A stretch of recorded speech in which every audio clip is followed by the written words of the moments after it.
Buenas tardes, buenos días, buenas noches. ¿Cómo le va, Diego? Buenas, ¿cómo andamos, Jorge? ¿Todo bien? ¿Estás con cambio de look? Sí, sí, sí, hay que renovarse porque, bueno, la charla merece un protocolo particular, así que, bueno. eh, La producción, lo que sí, paga sí, la sí, sí, sí. producción. Claro. Bueno, Pues la puesta en escena no es lo mismo que estar en la capilla, así que. claro, claro, claro. Bueno, espero que se vea, que se escuche bien. Eh, Te decía que por ahí en esto estamos haciendo una videollamada.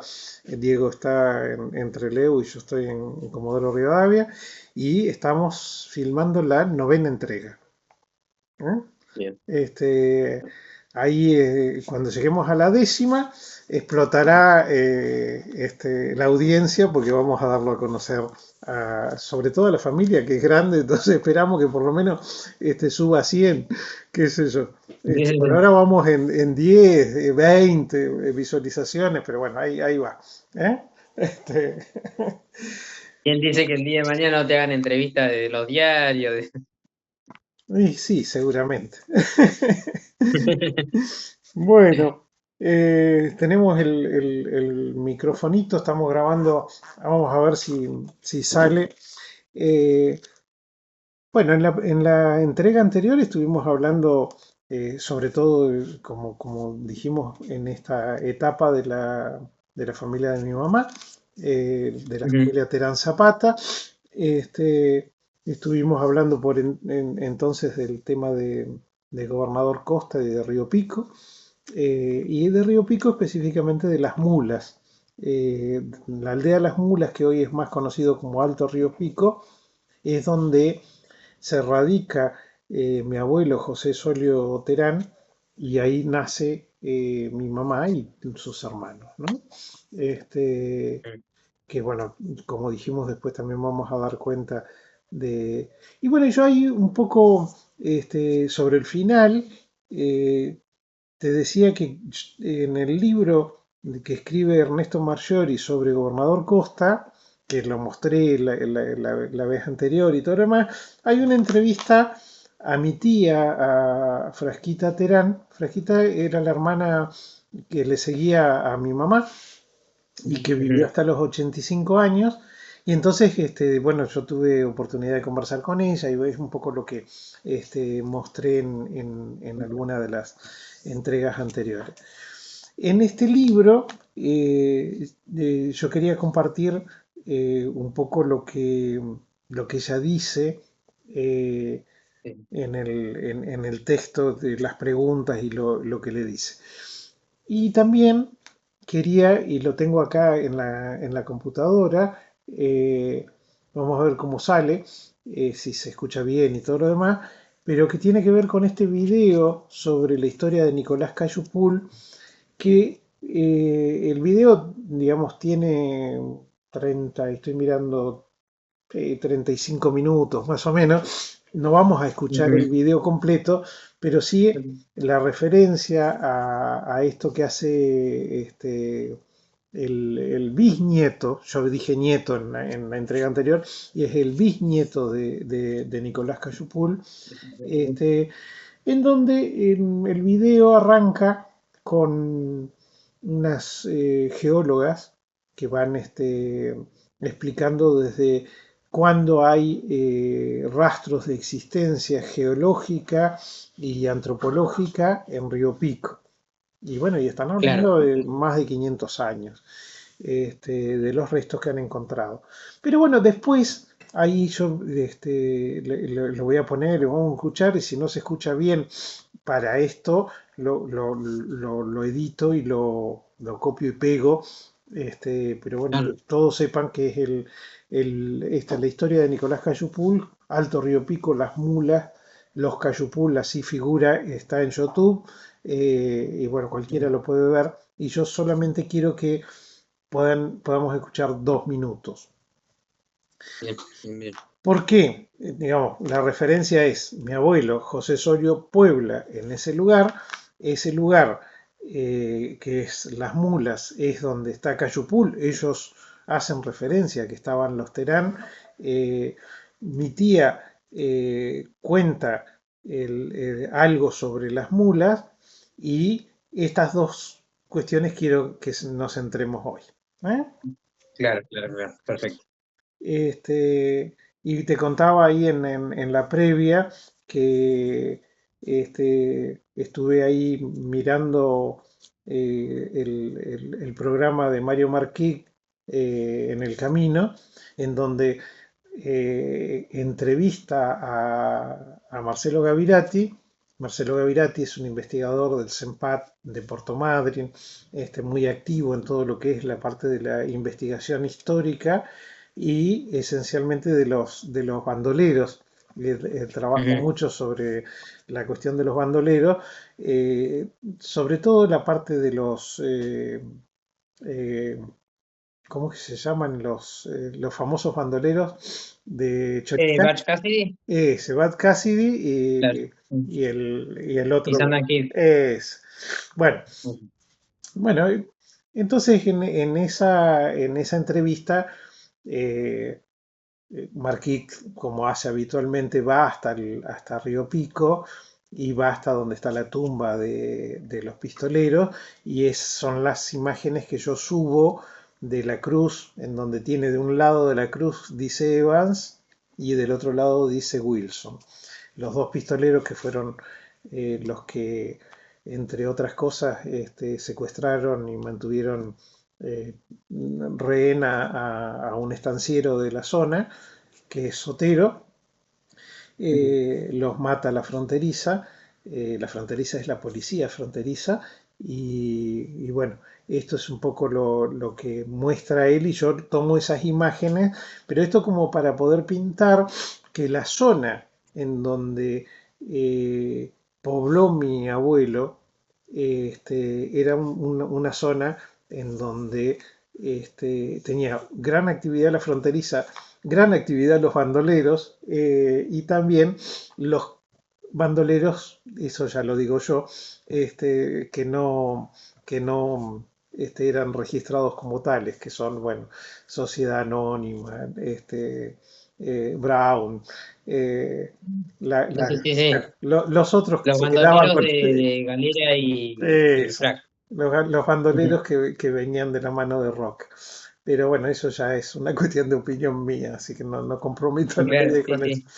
Pero bueno, Y aparte era un lugar que no estaba, estamos hablando de principio de siglo hasta bien entrado el siglo, ya estamos, podemos decir hasta la década del 30 sí. que toda la zona por debajo de Trevelin, toda la zona oeste, pero bien tirando hacia el sur, Ujú, de la mitad hacia el sur, era una zona que no estaba bien delimitada, que al ser los dueños por ahí no vivían, no residían, eran, como vos bien decías, a veces eran empresarios que tenían su residencia o bien en el centro de la provincia, por ahí en la parte del Valle del Chubut, ujú, o directamente en Buenos Aires. Entonces, era una zona que no había una población tan grande y residentes viviendo ahí. Entonces, eran lugares bastante descomprimidos de gente.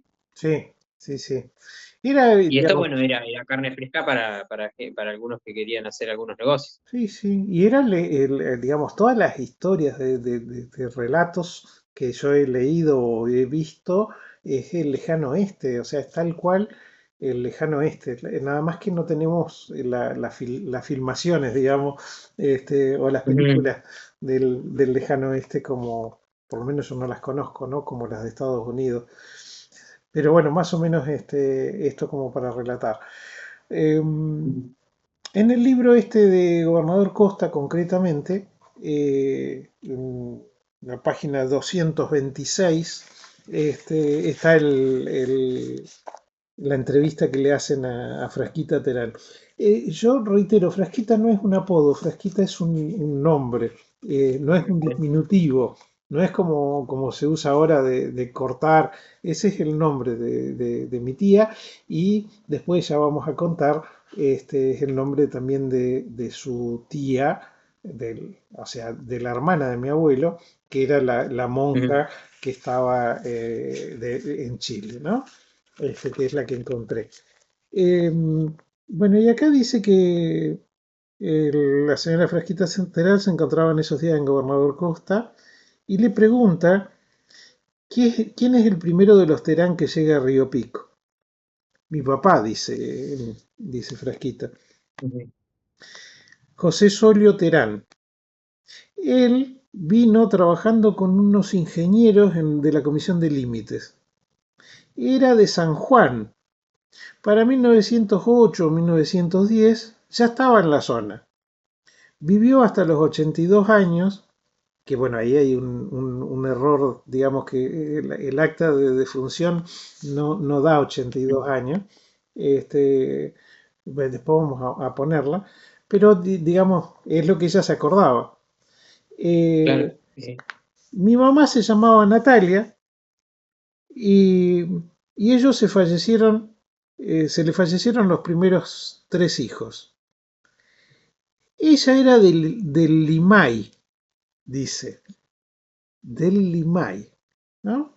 Vieron que Claro, yo había dicho que había buscado en Aluminé. claro. Sí, sí, sí, sí. Yo realmente en este momento no tengo el dato exacto por qué yo tenía el registro de que era de Aluminé. Igual mi abuela Natalia Zapata, digo, ella dice que era del Claro, claro. Limay. Yo estuve haciendo una búsqueda a ver si existía alguna población que se llame Limay en la época del supuesto nacimiento de mi abuela, que ya conté que encontré una partida de nacimiento en Chile que Ujú. es anterior a 1895. Y no Claro. registro una población que se llame Limay dentro de lo que es Neuquén. Lo que puede ser es que ella tenía como referencia al río Limay, que es uno de los ríos más importantes De Neuquén. de Neuquén. Ujú. Neuquén y bueno, en la parte fronteriza con Río Negro. Pero el Limay, por ahí lo usaba como referencia, como nosotros decimos el Chubut. Claro. Eh, la cuestión que, bueno, el Chubut es tan diverso que pueden hacer entre la costa y 300 kilómetros de diferencia.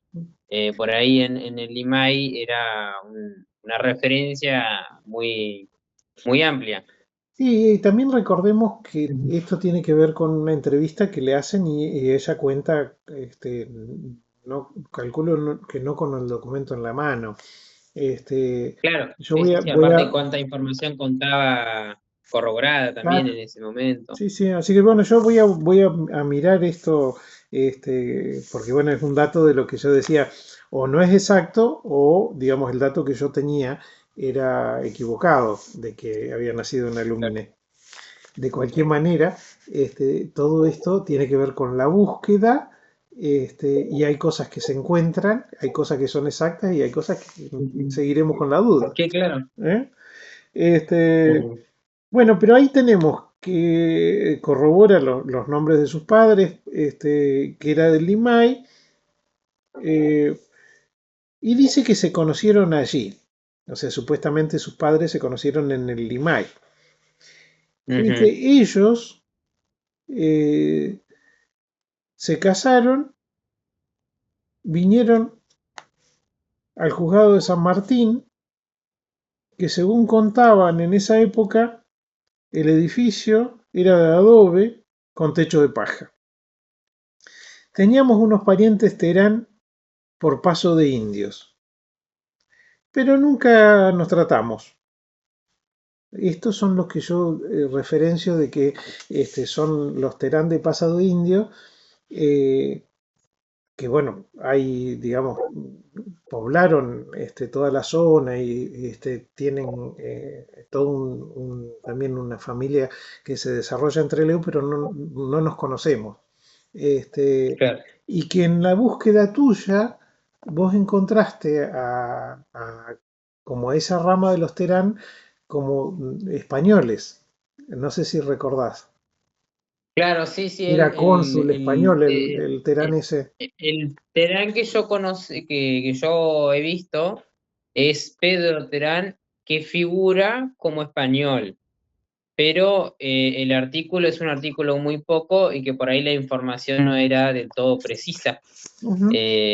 porque tampoco figura fecha exacta de fallecimiento, eh, pero habría que corroborarlo, habría que eh, poder buscar desde ese lado de Pedro Terán específicamente para ver qué más se puede encontrar. Eh, Sí, yo tengo Porque una. por ahí realmente no era español, sino que era nació en Argentina y que bueno, tenía referencia o relación con la familia tuya. Bueno, esto un poco lo que ella cuenta es como que, digamos, tiene referencia de que eran parientes, pero que no tenían trato. Eh, Ujú. eh, con esa gente dice primos de mi papá, y ella lo menciona como primo de mi papá, dice, nunca tuvimos trato. Con la gente de San Juan, tampoco. Se perdió comunicación.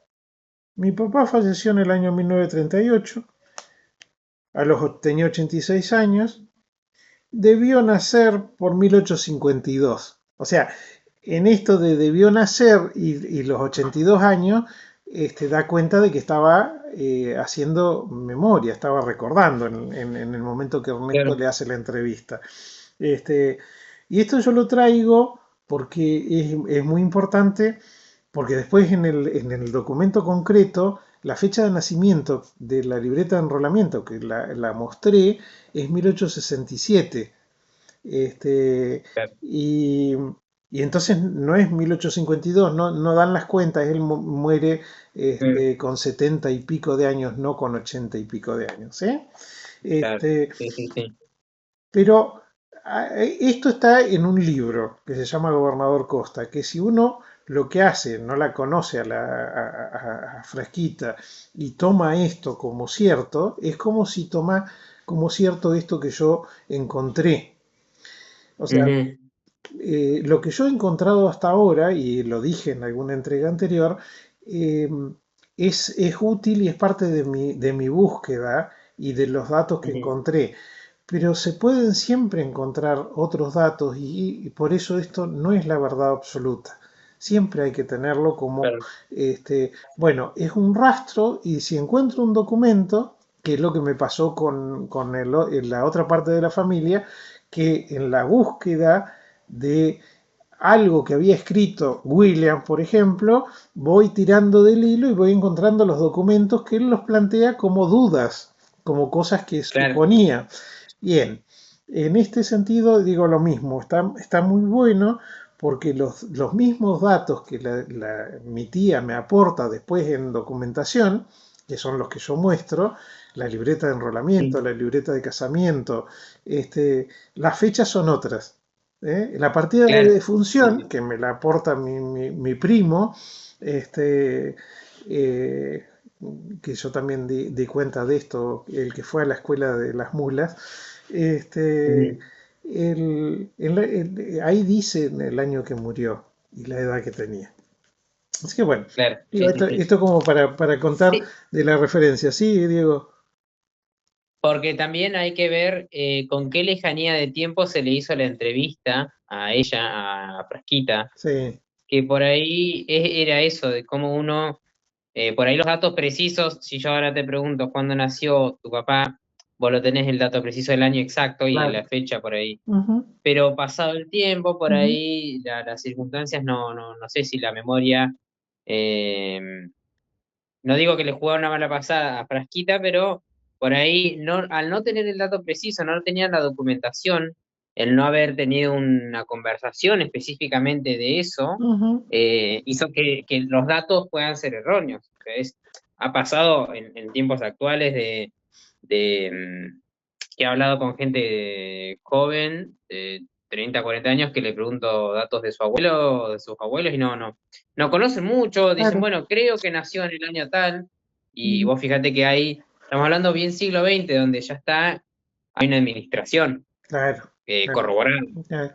Entonces, si eso pasa ahora, me imagino en esos tiempos también era muy común. Y por eso que, digamos, todo lo que hay escrito que uno puede ir a buscar como referencia sobre los ancestros de uno o sobre otros temas, eh, Ujú. tiene que chequear 3 o 4 fuentes como para ver que sea así.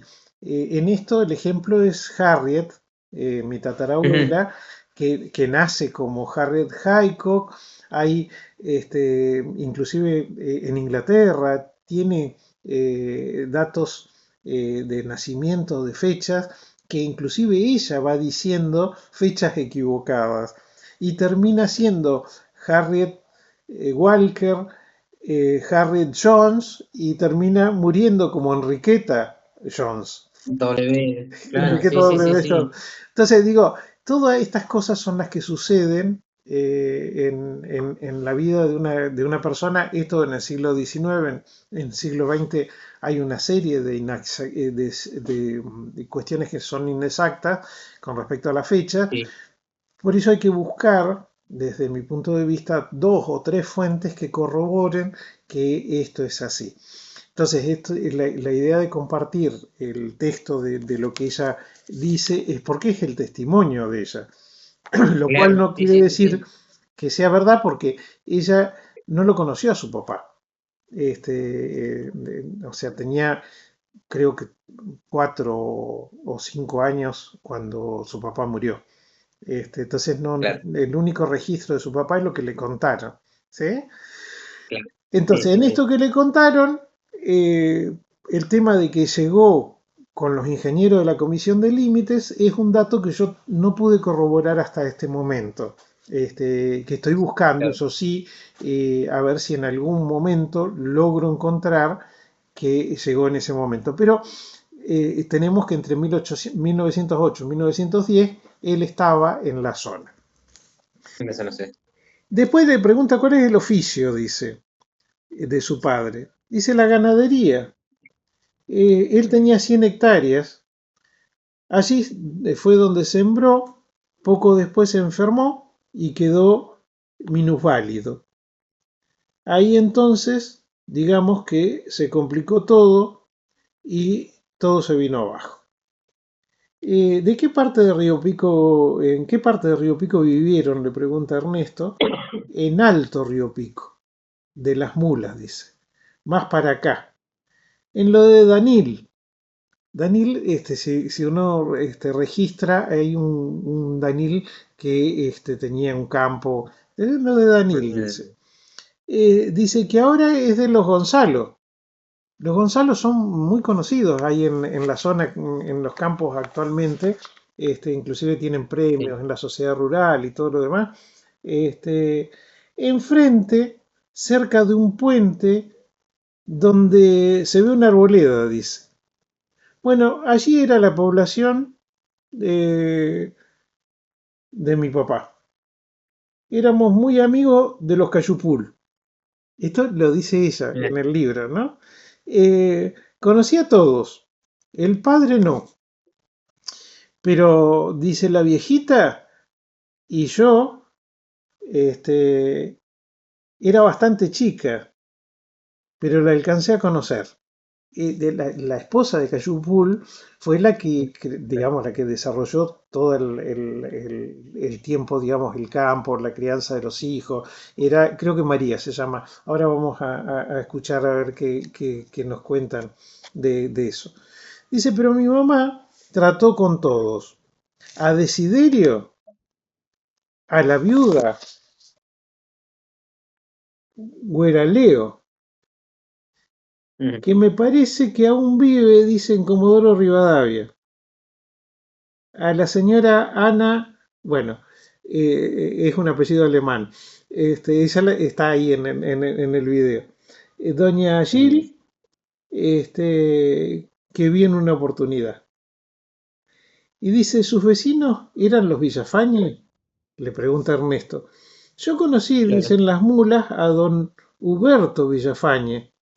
No sé, dice, de dónde eran, quizás del Chenque, del Cherque, Ah, del Cherque, del Cherque, dice. No sé, pero también conocía a Daniel Villafañe.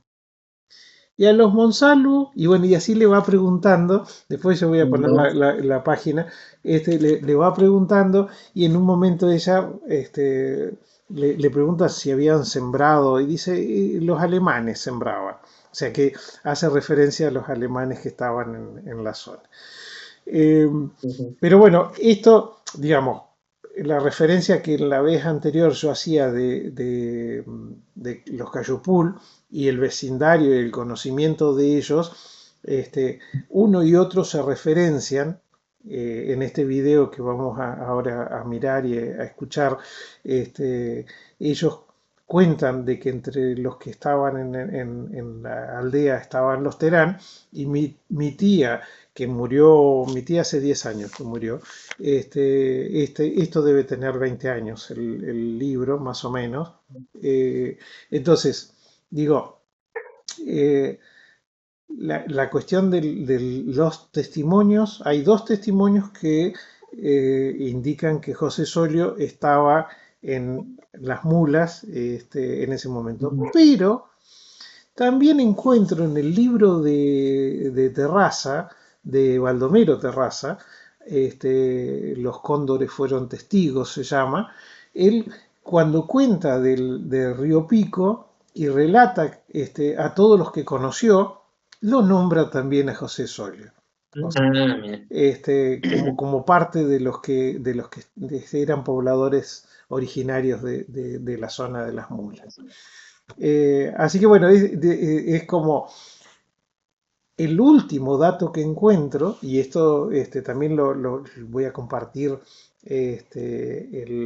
las imágenes sobrepuestas sobre esto, como hago en los otros, es que en el archivo histórico provincial, que está ahí en Ujú, la Dirección de Cultura en Rawson, al costado de la legislatura, este, está el archivo histórico, y ahí encuentro un expediente en donde la fronteriza le inicia una causa a mi abuelo. Y entonces, digamos, ¿cuál es el dato? Que en 1918 ujú. mi abuelo estaba construyendo un galpón junto con Espinosa. Aparentemente querían montar un negocio. Este, y la fronteriza va y le dice que no lo pueden construir. Entonces le paran la obra. Y van en reiteradas oportunidades, y el expediente no sé cuántas hojas tiene, y eso está en el archivo histórico. ¿Cuál es el dato? Digo, más allá de cómo se haya resuelto, porque no sé cómo se resolvió, porque digamos, era la fronteriza, que sabemos que tenía mala fama, no por fama solamente, sino por lo que habían hecho, intervenía como discrecionalmente, autoritariamente. De esto también se queja Cayupul y se queja, digamos, otra gente. Pero bueno, para los grandes, como los Hans, la Sociedad Anónima, en realidad respondía a esos intereses de los grandes, ocupadores o usurpadores de la tierra, de ese lugar. Pero, digamos, acá ya tenemos 4 datos que registran que José Solio estaba, más allá de lo que él mismo dice, que estaba en las Ajá. mulas.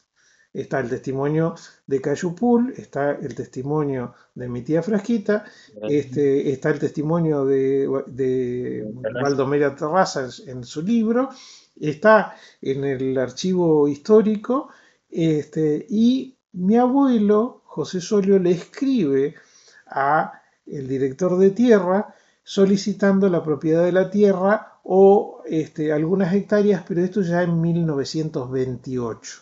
Y le dice que hace Claro, 20 años que él puebla este lugar, eso, lo que corrobora que en 1908 él estaba claro. ocupando este lugar.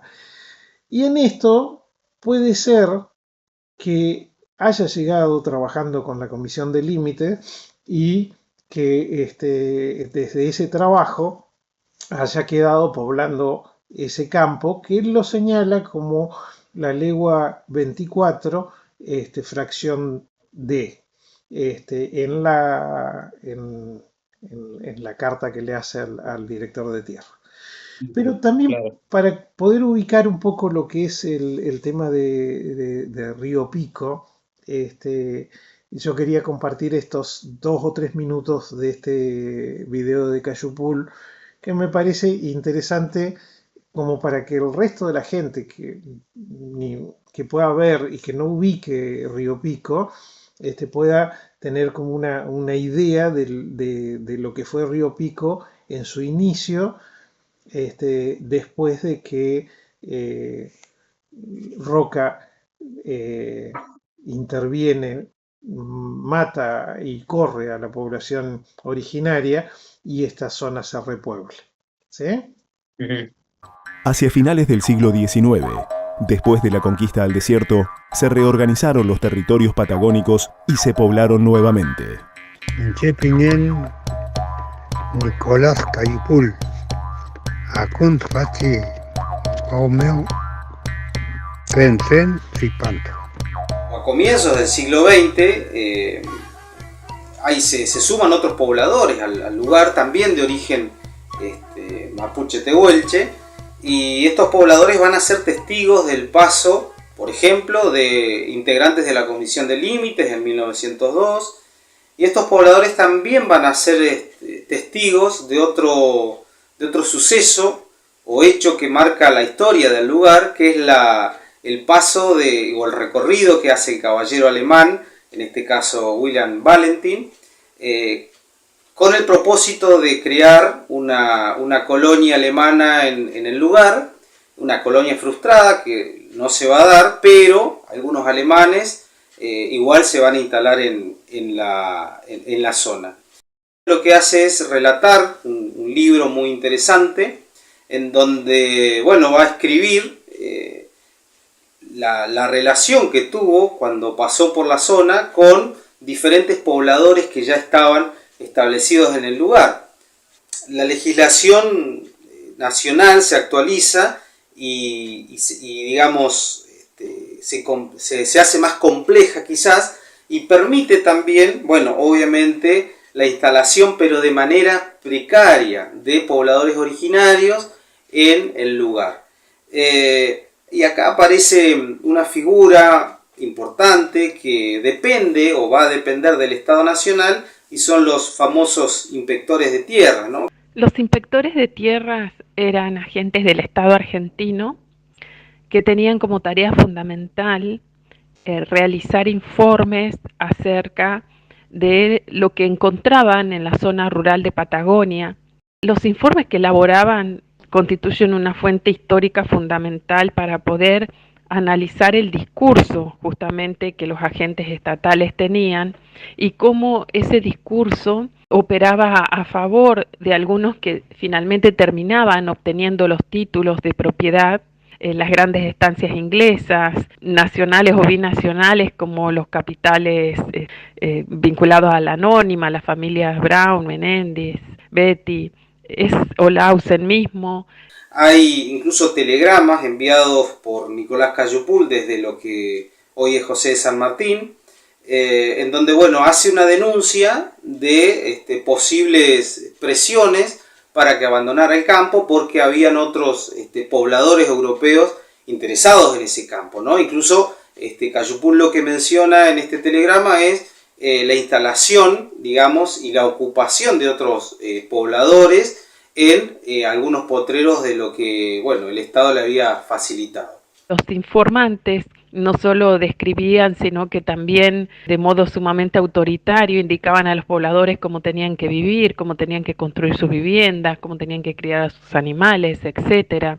Un discurso donde no había problemas en manifestar el deseo de que la inmigración europea ocupe las tierras, sea propietaria, porque justamente se alababa su forma de progresar, de su forma hasta de construir las viviendas, de vestirse, de hablar, etcétera, por oposición a otros que justamente se los veía como faltas de idea de progreso. Estamos hablando de 1904, Para ello, digamos, ya los pobladores que estaban en ese lugar, Cayupul, Amuinahuel y demás, bueno, ya tenían varios años instalados en el lugar, ¿no? Y llama la atención justamente porque, digamos, los informes de la Comisión de Límites y demás hablan de un poblamiento del lugar, pero me dicen o mencionan que se encontraban algunos indígenas deambulando por el lugar.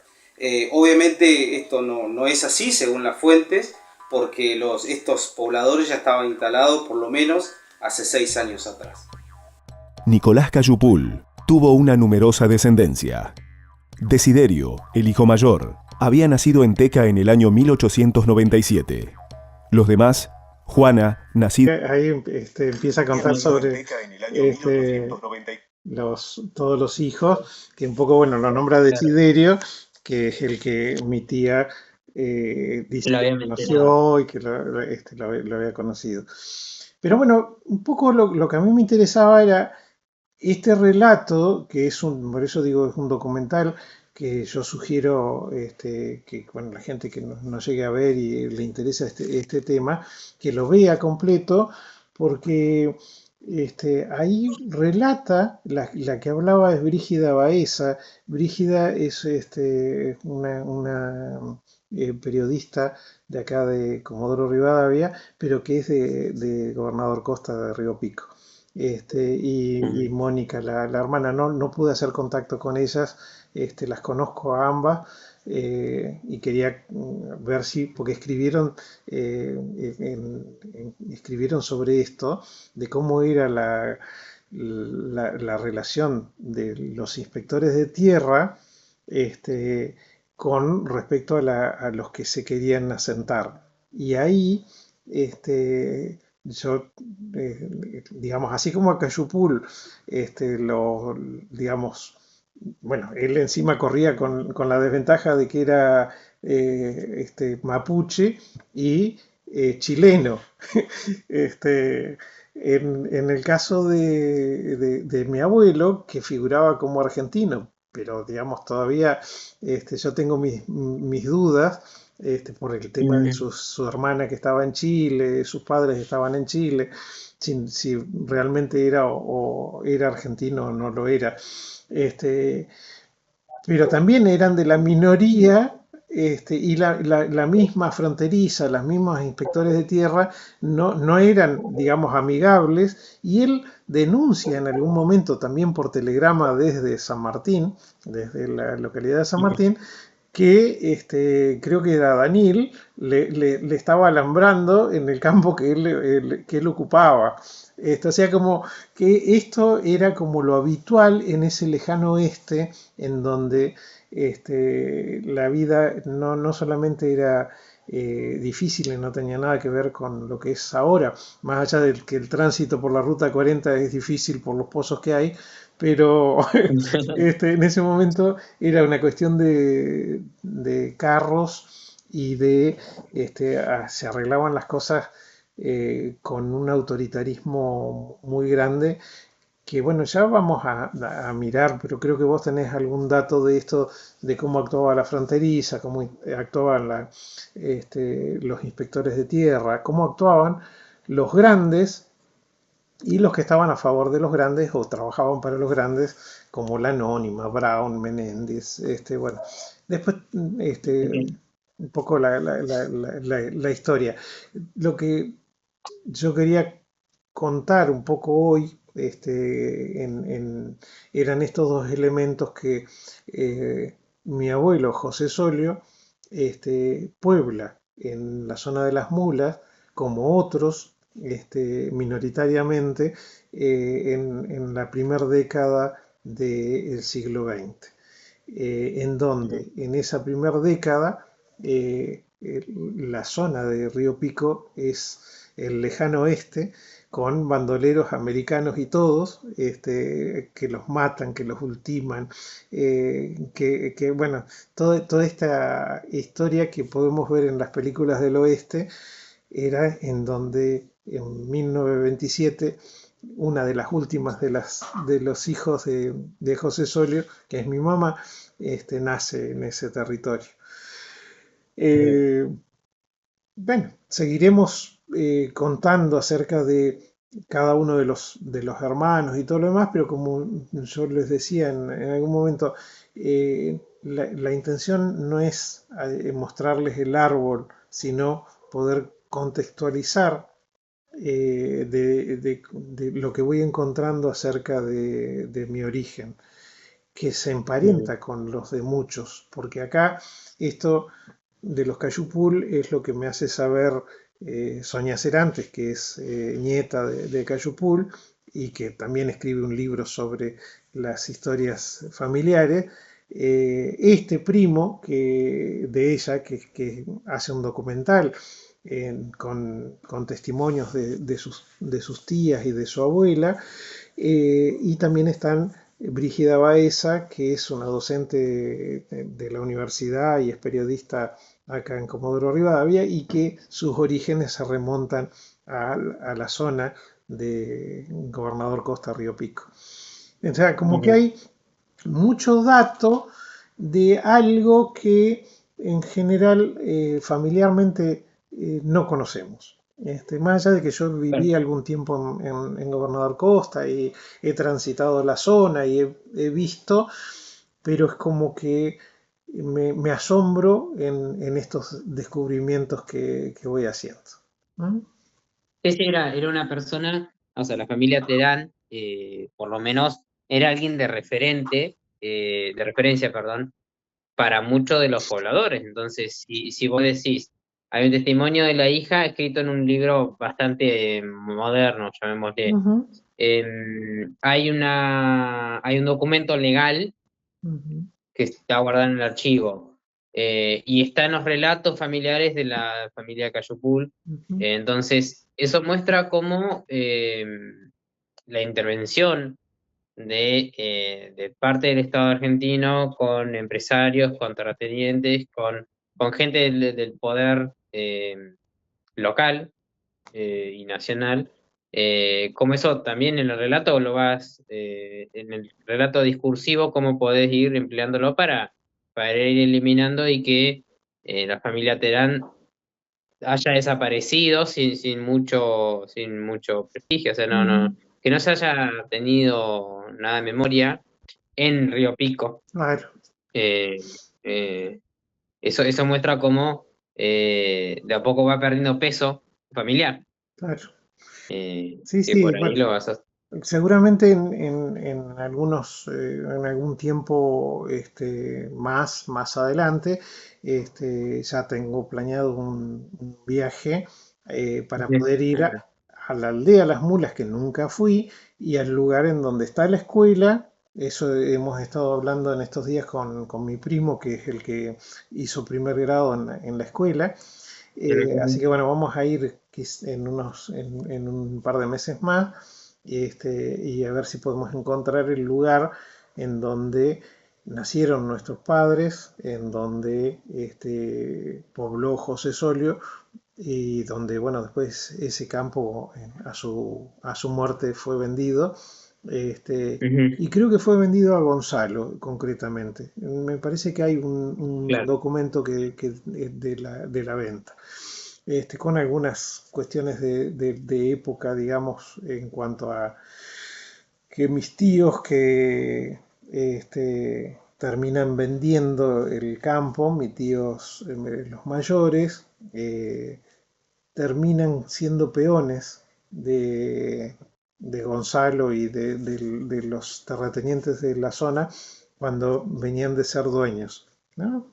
Claro. Sí, sí, sí, sí, Como sí. la historia lo lleva a estos lugares y terminan siendo peones en distintos lugares en la zona e inclusive en la zona del valle. Así que, Que sí, vos fíjate cómo de los dos lados, de las dos ramas, tenés figuras que fueron importantes, que tuvieron siendo pioneros, pero fueron gente que inauguró, por un lado, de los Walker Hycock en la 1870, a la llegada, a los 5 años de la llegada del Mimosa. La gente de Río Pico, de Terán, en 1908, ujú, cuando recién se estaba poblando a nivel grande toda esa zona. Ujú. Entonces, y que después pasaron a ser simplemente apellidos que uno rememora, de conocidos o de referencias históricas, como ahí mencionabas. Eh, Eso muestra cómo el poder se fue perdiendo, o directamente cómo esa gente nunca estuvo en las esferas del poder. Y nunca estuvo en las esferas de Eh, poder, eso Ujú. es exactamente. Más allá de la participación y de la historia, lo que un poco yo quiero recuperar y con los documentos, con las historias, con los relatos, es para que los que son mis pares, yo tengo 63, pero mis pares de edad, primos, sobrinos, inclusive hay algunos que son nietos de mis primos, que puedan tener una referencia de quiénes fueron sus abuelos, no en el sentido de grandeza ni de riqueza, sino de lo que fueron los pobladores de este territorio y no los pobladores Mm. que vinieron a quitarle el territorio a los demás. Que digamos, podría ser también, porque uno no elige sus Claro, ancestros. sí, sí, de dónde. Podrían haber sido mala gente, pero en lo que, digamos, voy encontrando es que no vinieron a estar quitándole a las poblaciones originarias que estaban en la zona, sino que casualmente vinieron asociados, en algunos casos, Claro. tanto del lado de los ingleses que estuvieron en el valle, que tuvieron una excelente relación y trato, y no había, digamos, ninguna cuestión de que se hubieran quedado con nada de los pueblos originarios o que hubieran matado a alguien como sí lo hicieron las grandes compañías, digo, ¿eh? Tanto en la Sí, zona sí, de sí, la sí, sí, costa como en la zona de la cordillera y en la zona del centro. Entonces, bueno, esto sí, por sí. ahí para orgullo de nuestra familia, de poder ubicar a nuestros ancestros en los lugares que tuvieron, de pioneros, tanto en la cordillera como en la costa, tanto en la zona de Trevelin como en la zona de Río Pico, que estuvieron presentes desde 1895 para acá, Bien, bien. Ujú. de 1870 para acá. Y bueno, y después sí vamos a contar un poco más en el devenir de los próximos encuentros. Vamos a volver hacia la costa, vamos a volver hacia el río Chubut, Ujú. del río Pico vamos a volver al río Chubut, Sí, para poder hablar de quiénes fueron los hermanos de mi abuelo y las hermanas. sí, sí, eh, sí, sí. y después volveremos a contar de los hermanos y hermanas de mi mamá. Ujú. Ujú. No tengo el registro de más que de dos hermanas de mi abuelo José Solio, ¿sí? Que son con Ah, quien se escribía y que tengo estos registros, pero de esto vamos a contar también. Y después hablar de la familia más chica, digamos, de mis tíos y mis tías, de un lado y del otro, pero como también averigüé en estos años sobre los otros familiares que no conocía, tanto en Comodoro como en otros lugares, y muchos de ellos y de ellas se presentaron y dijeron, bueno, mi familia es de tal Walker vengo, entonces, bueno, vamos a ujú. relatar esto y mostrar las fotos, y esto seguramente va a ser en el devenir de cada uno de los programas Claro. o de estos encuentros y de estas entregas, ¿no? Así que bueno, esto es Sí, más sí. o menos, y hoy nos hicimos 50 minutos también, así que unos parece que eran dos cositas, Con pero bastante material encima, sí, con claro. bastante documentación que uno puede encontrar, que uno por ahí, por ahí el libro no llama mucho la atención por el título, pero está en eso, las investigaciones son tan grandes que uno puede encontrar referencias o en un documental o en un libro, como es Gobernador Costa, pero que hacen menciones a tu familia, entonces eso, de que nada está trabajado. Hemos descubierto en los libros menciones de muchas familias que son simplemente textos, pero que, bueno, confirman por otra fuente todo lo que uno sabe por la Torá. Bueno, así que vamos a ir dejando por acá este encuentro y bueno, vamos a reencontrarnos en una semana. Más o menos estamos tratando de cumplir con una entrega semanal para que sea como los viejos radioteatros o las viejas novelas. Ahora son episodios. Pero bueno, Sí. la idea, porque aparte es el tiempo que me lleva de encontrar las cuestiones para poder mostrar, más allá de lo que me acuerdo, que vamos relatando, pero después encontrar las imágenes como para que se pueda ir graficando, más allá de que nos vean a nosotros, que también puedan ver documentos e imágenes, ¿no? Bien. Bueno, será hasta la próxima, Diego. Gracias. Hasta la próxima. Muchas gracias por todo. Gracias.